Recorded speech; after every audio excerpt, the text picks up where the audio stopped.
Hey, I'm Alice Manning. I don't know about you, but I am ready for this semester to be over. Today, I will be speaking to you about the big abortion issue in the United States. One reason that I've chosen to speak about this topic is because I am a young mother, and at one time or another, I was thinking about having an abortion myself. Women all around the United States have abortions for several different reasons. A few of the most common reasons are that having a child will interfere with a woman's education, her work, or maybe, her ability to care for a dependent. In other words, I'm saying that maybe the woman can't afford to have a child, or she knew that she was in no position to have a child because she had an addiction to maybe alcohol or even illicit drugs. Not only that, but some women may feel like they are done with childbearing. Maybe they got their tubes tied and it didn't work effectively, or something along those lines. There's also a possible pressure from parents and partners to, have abortions. Another thing is that a lot of women feels like society pressures them into having abortions due to the fact that a lot of people frown upon seeing single mothers having children out of wedlock. Over the past several years, America has had the largest controversial issues over abortions. Doctors are being killed over them, abortion laws are secretly being passed, and I don't know about you, but nearly every time it gets brought up around my family and friends, it turns into this huge debate because everyone has a differing opinion. There are two groups that are well known when speaking about abortion, and I'm sure a few of you have already had in mind what they are. These two groups are the pro-life and the pro-choice groups. Just for further information on it, most Democrats are pro-life and most Republicans are pro-choice. However, this isn't always true. I personally do not believe that the government should have any say in considering what a woman does with her body. Therefore, I would be considered pro-choice. However, when I was 17, I considered having an elective abortion. A couple of days later, though, I came to the conclusion that killing my unborn child was not an appropriate solution to the problem.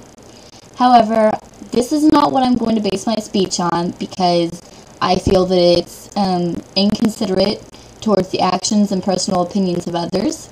So, instead, I will be talking about the anti-abortion law that has recently been passed in Florida. An article in the Orlando Sentinel states that with 2 days left in the legislative session, the Republican-held Florida Senate passed a controversial amendment, voting 22-17, requiring women who are seeking abortions to pay for ultrasound exams using legislative maneuvering to deliver an election year victory to religious conservatives. This law claims that women have to have some kind of ultrasound before they can get an abortion. This ultrasound has to be done either in the first trimester or at least 1 hour prior to the abortion procedure.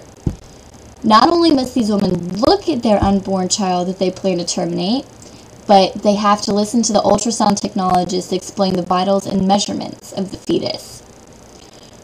Personally, I believe we are trying to educate and shame these women at the same time.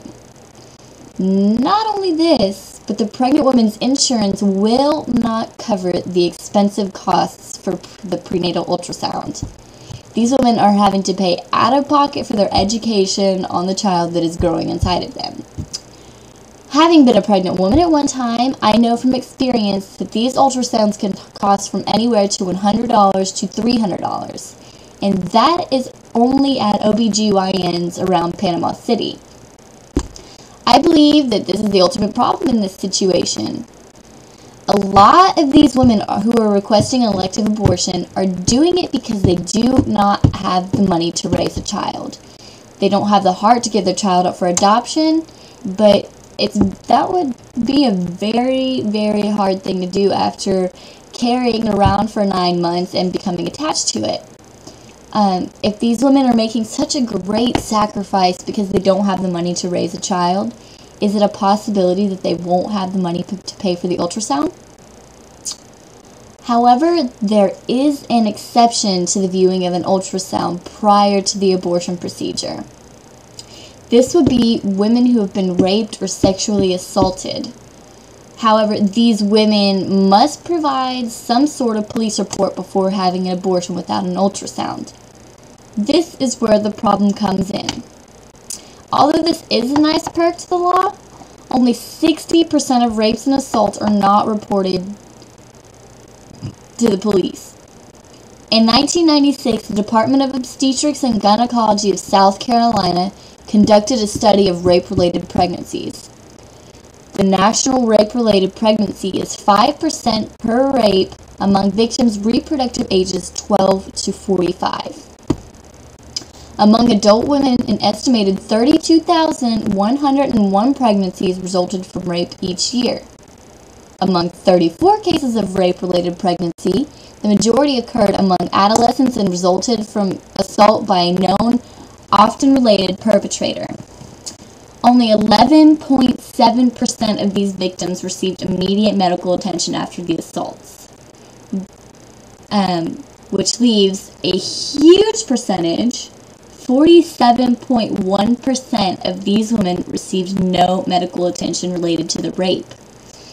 This is why we would have a very difficult time with exempting people from the ultrasound before an abortion. That's such a big number. A total 32.4% of these victims did not discover that they were pregnant until they had already entered the second trimester. This can also be a problem in this law because these women are having to get their ultrasounds in their first trimester. 32.2% opted to keep the infant, whereas 50% underwent abortion and 5.9% placed the infant up for adoption. An additional 11.8% had spontaneous abortions. After looking at the statistics, these laws seem like a nice notion, but it also seems that it won't do much good for the women of Florida. As for my personal opinion, the United States economical status is not in any sort of a position to accept this law. As it is, medical costs are on the rise, and we have politicians mandating unnecessary and expensive medical testing as a priority. And if you ask me, ultrasounds are diagnostic tests to check for developmental abnormalities. The purpose of an ultrasound is not to try to persuade women to make a decision based off of a picture.